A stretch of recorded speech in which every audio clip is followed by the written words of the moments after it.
Ano ang gagawin mo kung isang araw, mawala ang lahat sa iyo, negosyo, pamilya, at pag-asa? At sa mismong oras na gusto mo nang sumuko, may isang estrangherong lumapit, ngumiti, at nag-abot ng isang blankong tseke. Totoo ba ito? O isang biro lang ng tadhana, pero ang hindi niya alam? Ang tsekeng iyon ang magpapababago ng buong buhay niya. Panoorin mo hanggang dulo dahil ang twist ng kwentong ito, hinding-hindi mo inaasahan. Isang gabi sa lungsod ng Cavite, may isang lalaking halos gumuho na ang buong mundo. Ang kanyang negosyo na dati matagumpay ay tuluyang bumagsak. Wala nang pumapasok na order. Tawag ng mga naniningil sunod-sunod. Hindi na rin niya mabayaran ang sweldo ng mga tauhan niya. At ang pinakamasakit, iniwan na rin siya ng kanyang asawa. Kasama ang kanilang mga anak. Nag-iisa na lang siya. Wasak. Wala nang pag-asa. Si Miguel, dating puno ng pangarap at determinasyon, ay ngayon ay basag na basag. Matalino siya, edukado, akala niya sapat na iyon para magtagumpay. Pero walang nagturo sa kanya kung paano bumangon kapag bigo. Hanggang isang gabi, dinala siya ng kanyang mga paa sa tabing dagat sa Ternate. Sa gilid ng bangin, nakatanaw siya sa malalim na karagatan. Tumutulo ang luha sa kanyang mata habang iniisip. Paano kung wakasan ko na lang ang lahat? Baka sa insurance, mabayaran pa ang mga utang ko Pero bago niya maisakatuparan ang madilim na plano, may isang tinig na biglang lumapit. Iho, ayos ka lang ba? Isang matandang lalaki ang naglalakad-lakad sa tabi, marahang lumapit at tumapik sa kanyang balikat. May kabaitan sa tinig at mata nito. Ayaw ko ng istorbo, sir, sagot ni Miguel. Wala na po kayong magagawa.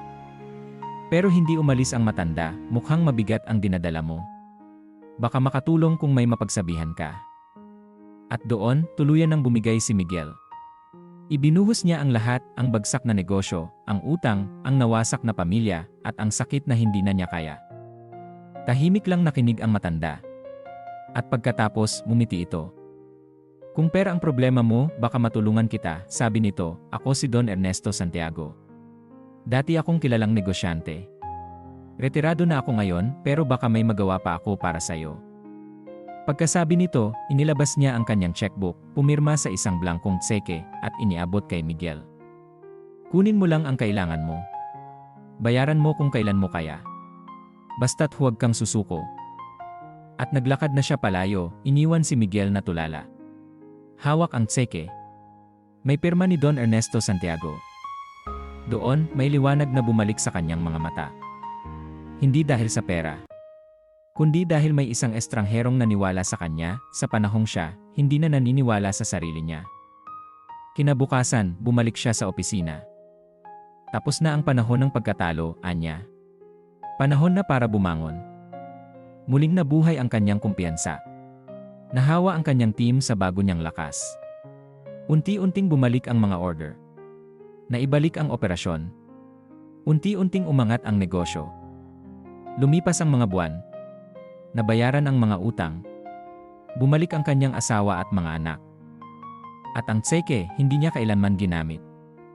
2 taon ang lumipas. Habang naglilinis ng lumang kabinet, nakita niya ulit ang tseke. Napuno siya ng pasasalamat, naalala niya ang matanda. Napagpasyahan niyang muling hanapin ito. Bumalik siya sa tabing dagat sa Ternate, umaasang makita uli ang matanda. Pero wala siya roon. Hanggang mapansin niya ang isang gusali sa malapit, isang tahanan para sa mga matatanda. Pumasok siya at nagtanong, andito po ba si Don Ernesto Santiago? Napangiti ang receptionist. Si Lolo Ernesto. Nandito nga po siya. Isa po siya sa mga pasyente namin. Medyo malalim na ang dinadala. Akala niya ay isa siyang kilalang negosyante. Madalas po siyang mamigay ng blankong tseke sa mga bumibisita para lang mapasaya sila. Laking gulat ni Miguel. Ang tseke. Hindi pala totoo. Pero habang hawak niya ito, napangiti siya. Dahil ang tseke ay hindi lang papel. Ito ay simbolo ng pag-asa. Hindi pera ang binago nito, kundi ang kanyang isipan. Sa pinakamadilim niyang sandali, may nagbigay ng liwanag, isang estrangherong nagpapaalala na kahit bagsak ka na, kaya mo pa ring bumangon.